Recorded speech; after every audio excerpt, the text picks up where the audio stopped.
In Hajime no Ippo, rage is a big theme, and we love it. We want to see more of it. We want to see those badass panels and aura moments when a character snaps. Because it burns hot and makes us feel strong. But rage is not strength. Rage is borrowed power. Rage is loud because it's scared. Kojima was a master of psychological warfare, a technician of toxicity. He didn't plan to outbox Ippo, he came to rile him up with emotions, and it worked. For the first time in the series, Ippo was no longer fighting for his dream. He was fighting to hurt, to punish, to release the beast. Anger tells you to throw, but it doesn't tell you when. That is the trap. Rage makes you forget your footwork.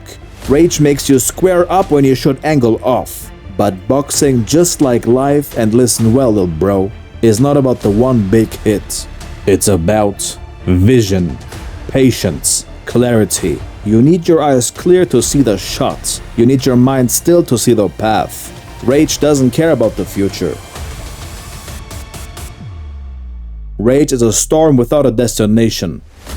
It feels like power, but it eats your fuel without giving you direction. And that's the real cost. When Ippo gave in to anger against Kojima, he stepped out of the ring of growth and into the ring of revenge. And revenge is a cage. A place where futures go to die. Let's not get it twisted. That knockout was cold as hell. It hit so hard precisely because we never see Ippo that angry. When he knocked out Kojima with a single murderous punch and basically protected Kamogawa's honor, it was more satisfying than winning a 1v1 online.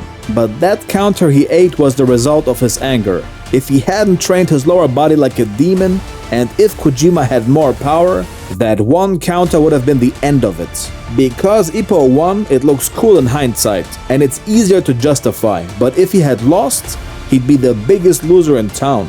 Bro almost rage baited him into a one-punch knockout. He wasn't even this out of control when Sawamura literally threw a post-training camp full-power right hand at his girlfriend.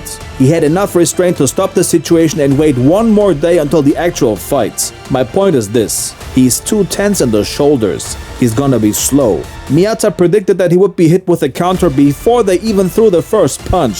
Speaking of Miyata, there was one other time when Ippo was angry in the ring.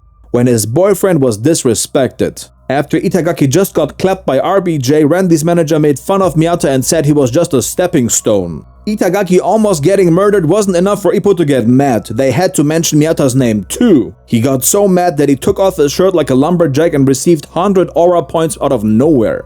Miyata is nothing more than a stepping stone? You kept us apart because of something so trivial? That's not funny. There was nothing more important to me. There is no angle where this statement doesn't look sus. But look at him, man. He gets into the ring like he just wants to whoop some ass. This isn't even practice. He wants to punch Randy's teeth in. Imura says the boyfriend he lost isn't being appreciated. That's why he's so upset. Bro, no way the source material said the exact same sentence. But we're talking about Ippo here, so it might actually be word for word. Ippo throws a single jab and Randy's body gets literally electrocuted like Eldians when Eren Yeager talks through the paths. And then Sakaguchi mentions Ippo's world ranking. Randy suddenly shits his pants and says, oh, he's a world ranker? In that case, I have diarrhea right now. Ippo beat him without throwing a single punch, bro. So I guess what I said about rage before isn't true at all. You just need to embrace the CTE and hit the other guy harder than he hits you. By the age of 45, you won't be able to spell your name, but at least you can use free parking and people on Reddit will call you a legend. This is what it means to be strong. And as always, special thanks to all the OG members, Tokidoki, Borlak Daran, Joshua A, Jonah Mark, Hajime no Lungi, Christos Tsiakalos, Legacy, Kim's Reviews, and Samet Ak. See you in the next one.